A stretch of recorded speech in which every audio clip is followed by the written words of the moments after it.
Esto es la primera edición de ATV Noticias, 7 de la mañana con 2 minutos. Gracias por su preferencia. Quiero darle la bienvenida al analista político Renzo Abruzzese, que está con nosotros precisamente para hablar en este sector de recta final sobre las encuestas publicadas el día de ayer. Renzo, Marvin Saucedo lo saluda de ATV Santa Cruz. Buenos días. Buenos días, Marvin. Muy buenos días a usted y a toda la audiencia de ATV. Estimado Renzo, ¿cuál es su opinión y análisis respecto a las últimas encuestas? Bueno, yo creo que se está decantando ya el escenario político, ya las fuerzas se han posicionado en los niveles en que parece que ya van a continuar en una tendencia hasta el final del proceso electoral. No creo que hayan grandes alteraciones más. Sin embargo, las tendencias parecen ya claras. Hay una tendencia notoria, un crecimiento notorio del voto de Mesa. Hay un estancamiento en el voto del MAS y hay un crecimiento local en el voto de Camacho. Y yo creo que esto ha de ser estas han de ser las tendencias que nos lleven hasta las elecciones del próximo mes. De este mes, en realidad. ¿El voto de Juntos hacia dónde ha migrado?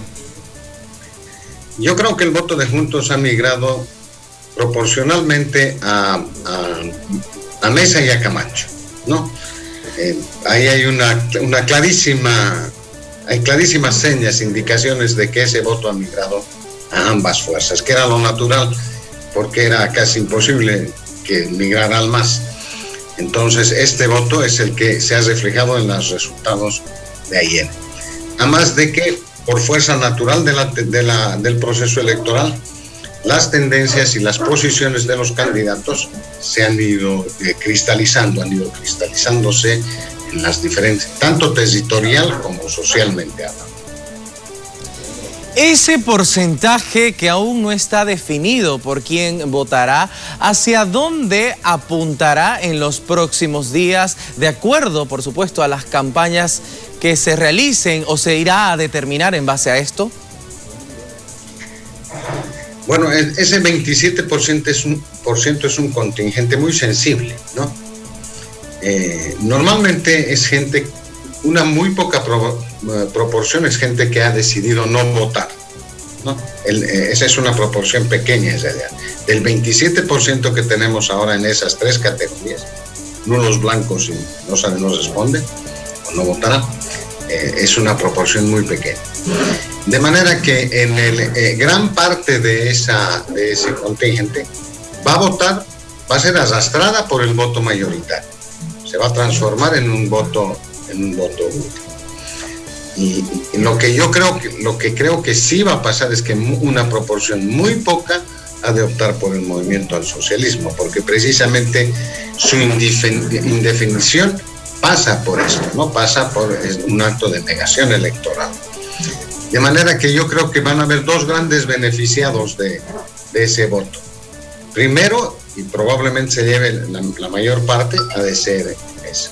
Y segundo, Camacho. Pero en todo caso es un voto que ha de definir gran parte del ajedrez político electoral. ¿Esto quiere decir que el movimiento al socialismo ha llegado a su techo de votos? Sí, yo creo que efectivamente no tiene posibilidades de crecer más allá de donde ha crecido. Probablemente pueda incrementar un poco, pero muy poco. Es decir, el MAS se está moviendo en todas las encuestas y en todo el análisis de variables, se está moviendo siempre sobre su voto duro, ¿no? Le está costando muchísimo conquistar sectores sociales que puedan apoyarlo electoralmente. Y este voto duro ya se está inclusive debilitando, porque dentro del MAS la encuesta de ayer nos muestra que dentro del MAS habría un 17% que estaría dispuesto a cambiar su voto. Y entonces ya no está en el 30%, ¿no es cierto?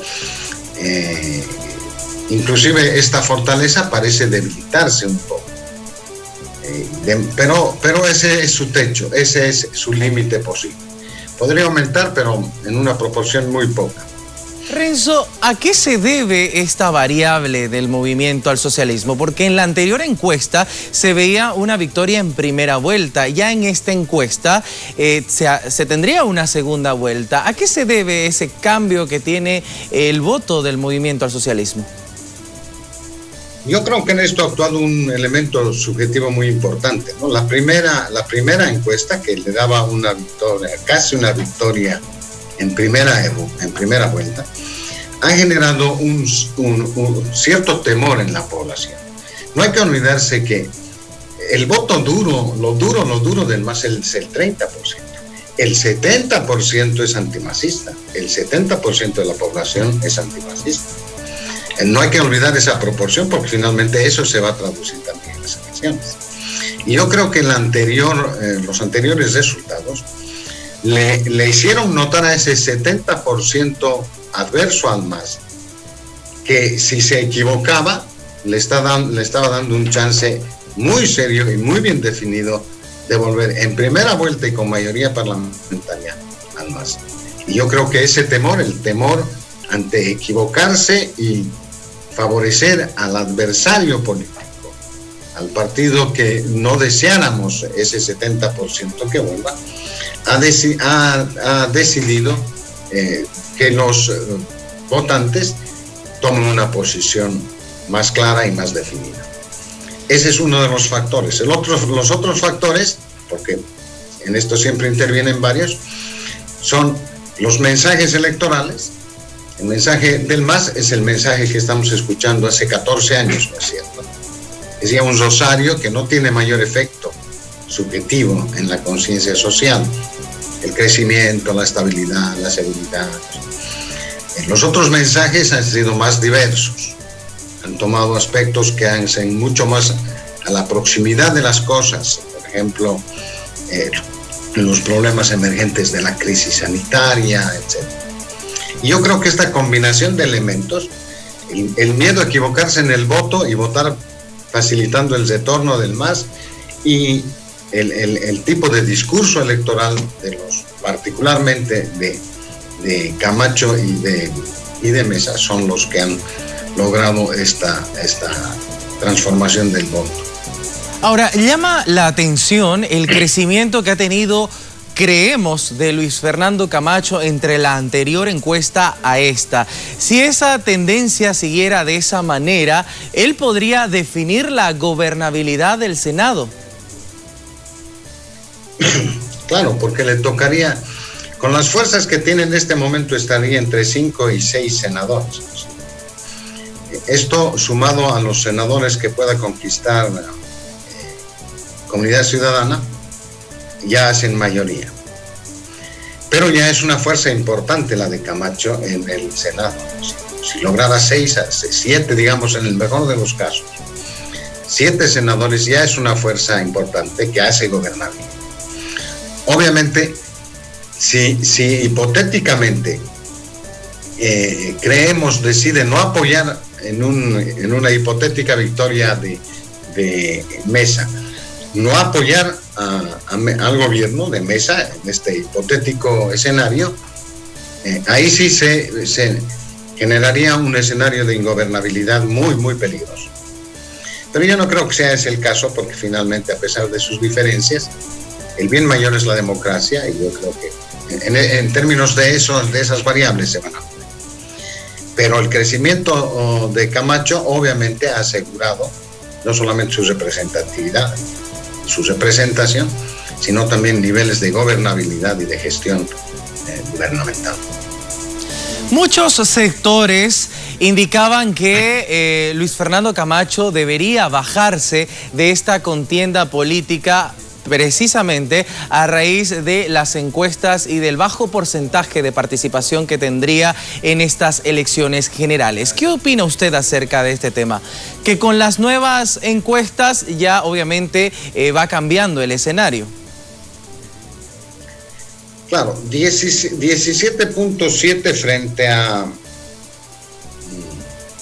Bueno, la proporción es es digamos, comparativamente baja, pero 17.7 ya es un contingente importante, ¿no? Ya es un caudal electoral importante.